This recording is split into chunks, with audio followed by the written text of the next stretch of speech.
Binaha na naman ang maraming lugar sa Metro Manila, bunsod ng Bagyong Isang. May mga estudyanteng stranded at pati ang Manila City Hall pinasok ng tubig. Nasa frontline ng balitang yan si Gio Robles.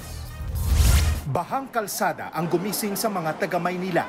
Bunsod yan ang walang tigil na ulan simula pa kaninang madaling araw. Sa Taft Avenue na madalas binabaha, umabot hanggang bewang ang tubig. Paralisado ang biyahe dahil sa baha. Kaya hindi maiwasang may uminit ang ulo. Sabi ko, tingnan mo naman ba yung bao? Asa na yung flood control natin? Nabulsa na. Pati ang loob ng Manila City Hall, pinasok na nga ng tubig. Alas 5 na ng hapon nang humupa ang baha. Binahari ng loob ng Gymnastics Association of the Philippines o GAP sa Intramuros Training Center. Basa ang mga gamit na rubber mat. Tulong-tulong naman sa paglilimas ang mga nandoon. Sinuong naman ng grupo ng mga swimmer na ito mula Ilocos Sur ang hanggang tuhod na baha matapos mag-try out para sa Philippine Aquatic Swimming National Team sa Rizal Memorial Sports Complex. Dahil pahirapan ang pagsakay, dagsa ang mga pasahero sa LRT. Tanghali na nang suspindihin ang klase kaya maraming estudyante ang lumusong. Tanggal na po ako ng sapatos. Kasi malalambot po yung sapatos ko. Sira? Opo, masisira. Agad nagsagawa ng clearing at declogging sa mga nakabarang basura sa mga drainage at kanal sa Taft Avenue at mga kalapit na kalsada ang mga tauhan ng Department of Public Services ng Manila LGU.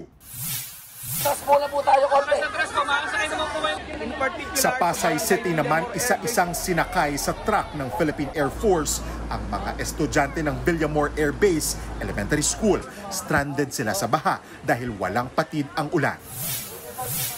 Sa Quezon City, ilang estudyante rin ang nahirapang pumasok dahil sa sama ng panahon. Sobrang hirap po and sobrang hassle at the same time since yung commute po namin and then yung mga student po na willing lumusog sa baha para lang po makapasok. Sa Mandaluyong naman nagpatupad ng rerouting sa bahagi ng Boni Avenue sa May Silo Circle. Nahirapan kasi ang mga motorista nang dahil din sa baha.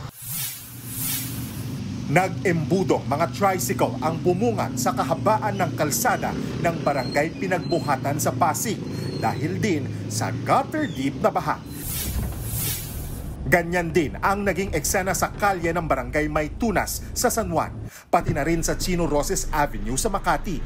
Ang pag-ulang naranasan sa Metro Manila simula kaninang umaga hanggang hapon ay epekto ng Bagyong Isang at Habagat. Nagbabalita mula sa Frontline, Gio Robles, News 5. Mga kapatid, Ed Lingaw po, maging maalam at may pakialam sa mga napapanahong balita sa ating bansa. Para sa mas malilimang pagtalakay at paghimay sa mga issue at headlines, mag-follow at mag-subscribe sa social media pages ng News 5.